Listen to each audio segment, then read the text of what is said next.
Hello बच्चों, welcome to my YouTube channel maths with Bhavna Dalal. आज की वीडियो में हम करेंगे class 10th chapter 4 exercise 4.1 question first. इसके फर्स्ट टू सिक्स्थ पार्ट मैंने लास्ट वीडियो में किए थे। अभी हम पार्ट 7th और पार्ट 8th की बात करेंगे। ठीक है, तो पार्ट 7th में है एक्स प्लस टू का whole cube is equal to 2x bracket x square minus 1। तो हम इस क्वेश्चन को कैसे सोल्व करेंगे। हमारे पास आइडेंटिटी होती है A plus B cube. A plus B cube की आइडेंटिटी क्या होती है? A cube plus 3a² B plus 3ab² plus B cube. अगर किसी को आइडेंटिटी नहीं आती तो मेरी लास्ट वीडियो जाके देख सकता है, इसकी स्पेशल वीडियो है। ठीक है, तो अभी हम ये आइडेंटिटी इसके अंदर लगा के हम इस एक्स प्लस टू क्यूब के अंदर लगा के इस क्वेश्चन को सोल्व करेंगे। तो देखो, A plus B cube means X plus two का क्यूब। तो ए क्यूब ये ए की वैल्यू है, ये बी की वैल्यू है। ठीक है, तो अभी A cube means X plus two का cube is equal to X cube plus 3। A square means X square, पर इसको हम इसे लिखेंगे मल्टीप्लाई 3a² बी की वैल्यू क्या है? 2। ठीक है, अभी प्लस फिर 3a की वैल्यू क्या है? X multiply x multiply b square means 2 का स्क्वेयर प्लस बी क्यूब मीन्स 2 का क्यूब। मतलब जो ए और बी की जो वैल्यू है वो मैंने इस फॉर्मूले के अंदर पुट कर दी। ठीक है, तो अभी हम इसको सोल्व करेंगे। देखो, एक्स क्यूब प्लस इस पूरे को एक बार सोल्व करेंगे और इसको एक बार सोल्व करेंगे। देखो, 3 2 जा 6, एक्स की स्क्वायर क्या हो जाएगा? एक्स स्क्वायर, तो क्या बन गया? 6x²। ये पूरा सोल्व हुआ। अभी इसको करेंगे। देखो, 2 का स्क्वायर 2 2 जा 4। 2 का स्क्वायर मतलब होता है 2 की मल्टीप्लाई 2 टाइम्स मीन्स 2 इंटू 2, 2 2 जा 4। अब 4 की मल्टीप्लाई 3 के साथ में 4 3 जा 12 और x क्या बन गया? Plus 12x। ठीक है, 3 2 जा 6 और 6 2 जा 12। ठीक है, अब 2 की पावर 3 का मतलब है 2 को 3 टाइम्स, 2 इंटू 2 4, 4 2 जा 8। ठीक है, इसको क्या लिखेंगे? 8। 2 की पावर 3 का मतलब होता है किसी भी संख्या की पावर जितनी है मीन्स उस संख्या को उतने ही टाइम्स मल्टीप्लाई करना है। मीन्स 2 की पावर 3, 2 इंटू 2 इंटू 2, 2 2 जा 4, 2 जा 8। ये ठीक है। अभी ये हमारा लास्ट ऑप्शन है। ये इतना ही सोल्व हुआ है जो ये है। अब इसके इक्वल क्या आएगा? ये वाली टर्म तो ये तो सोल्व है। अब इसके इक्वल रखते हैं हम 2x² माइनस 1। अब हम इसको इसके साथ मल्टीप्लाई करते हैं कि ब्रैकेट के बाहर अगर कोई भी संख्या है तो उसके बाहर कोई साइन नहीं है तो क्या साइन होता है? Multiply.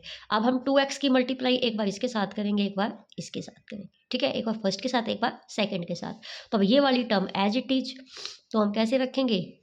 x³ plus 6x² plus 12x plus 8। अब इसको सोल्व करते हैं। 2x की x² के साथ में 2 बन जा 2। अब x² पहले ही है 1, ये क्या बन जाएगा? x³ 2x³ अब 2x बन जा माइनस 2x क्योंकि माइनस 1 है तो बन जा माइनस।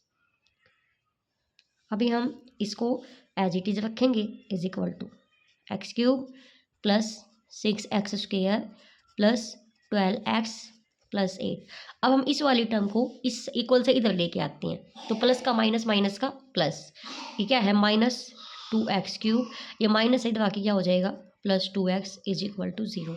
अब क्यूब वाले एक साथ कर लो, x² वाले x वाले और कॉन्स्टेंट। ठीक है, तो देखो -2 और +1 तो 2 में से 1 गया 1। लेकिन देखो, माइनस का 2 है और प्लस का 1 है, 2 में से 1 गया 1। बड़ी संख्या के सामने क्या है? माइनस। तो हमें क्या देखना है? अगर एडिशन सब्ट्रैक्शन में हो, एक संख्या प्लस है एक माइनस है तो संख्या तो सब्ट्रैक्ट हो जाएगी लेकिन साइन जो बड़ी संख्या के सामने होगा हम वो लगाएंगे। ठीक है, तो यहाँ पे क्या बन गया? -x³। अब 6x² as it is plus 6x²। अब 12x plus 2x, 12 plus 2 14x और प्लस 8 इज इक्वल टू 0। तो आप बताओ क्या ये क्वाड्रेटिक इक्वेशन है? नहीं, नो, ये क्वाड्रेटिक इक्वेशन नहीं है। अभी हम नेक्स्ट पार्ट की बात करते हैं, 8th पार्ट। हमारे पास 8th पार्ट गिवन है x³ -4x² minus x plus 1 is equal to x minus 2 cube. इसमें ये तो सारा सोल्ड है, but x minus 2 cube means a minus b cube, इसमें ये आइडेंटिटी लगेगी। इसमें था a प्लस बी, अब इसमें होगा a minus b. a minus b में a cube minus 3a² b plus 3ab² minus b cube. अब हम इस जो वैल्यू है, ये a की वैल्यू है, ये b की वैल्यू है, इस पूरी वैल्यू को हम इस फॉर्मूले के अंदर पुट करते हैं, ठीक है। अब इसके अंदर करेंगे तो x cube minus 3a² means x², b की वैल्यू क्या है -2 मल्टीप्लाई 2 प्लस 3, a की वैल्यू x, b की वैल्यू 2 का स्क्वायर माइनस 2 का क्यूब। समझ आया। अब हम इसको सोल्व करेंगे। देखो x का क्यूब माइनस 3 2 जा 6। अब हम इसको एक बार सोल्व करेंगे, इसको एक बार सोल्व करेंगे, ठीक है। जैसे फॉर्मूले के अंदर है, ये एक साथ ऐसे ही हम इसको अलग अलग सोल्व कर देंगे। 3 2 जा 6 माइनस 6x²। अब 3 देखो 2 2 जा 4 4 3 जा 12। इस पूरे को एक बार करना है ना, तो पहले इसको सोल्व करेंगे। 2 2 जा 4 4 3 जा 12, क्या बन गया प्लस 12x।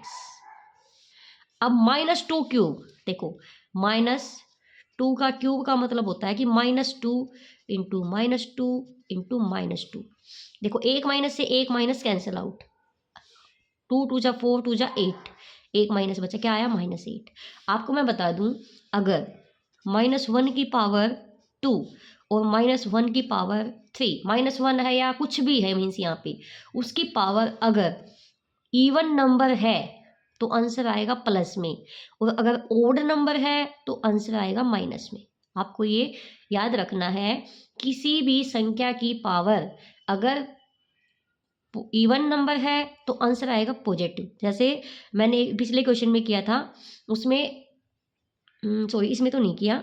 जैसे मान लो -2 की पावर 2 है, -2 इंटू -2, माइनस से माइनस कैंसिल आउट, 2 2 से क्या बन गया 4।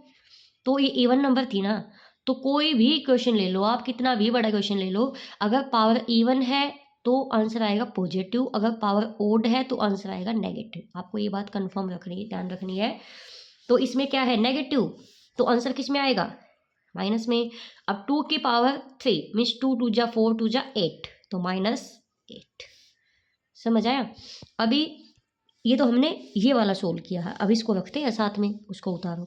x³ minus 4x² minus x plus 1 is equal to, अब इस वाली टर्म को यहाँ रखते हैं, x³ minus 6x² plus 12x minus 8। अब इसको सेम टू सेम नीचे उतारते हैं, x³ minus 4x² minus x plus 1। अब इस वाली टर्म को इक्वल से इधर लेके आएंगे तो साइन चेंज हो जाएंगे, प्लस x³ क्या बन गया -x³ plus -6x² plus 6x² plus का -12x और माइनस का +8 इज इक्वल टू 0। अभी हम x³ को x² को x को कांस्टेंट को इकट्ठा करते हैं, तो देखो +x³ माइनस x³ कट हो गया, प्लस से माइनस कट होता है। अब -4x² प्लस 6x², तो देखो 6 में से 4 गए 2, बड़ी संख्या के सामने क्या है प्लस, तो क्या बन गया 2x²। अब -x माइनस 12x, जब हम 2 + 2 4 करते हैं तो -2 क्या हो जाएगा -4। तो ऐसे ही दोनों संख्या माइनस की है, तो क्या हो जाएगा -12 + 1 13 -13x। अब 8 + 1 9 +9। तो ये आप बताओ क्या ये क्वाड्रेटिक इक्वेशन है। यस। ये किस फॉर्म में है, ax² plus bx plus c is equal to 0। जो क्वेश्चन आपको ax² plus bx plus c की फॉर्म में मिले वो क्वाड्रेटिक इक्वेशन की फॉर्म में है, अदरवाइज नहीं। तो उम्मीद करती हूँ आपको वीडियो पसंद आई होगी। अगर वीडियो अच्छी लगे तो वीडियो को लाइक शेयर, और चैनल पर नए हैं तो चैनल को सब्सक्राइब कर देना। Thank you so much.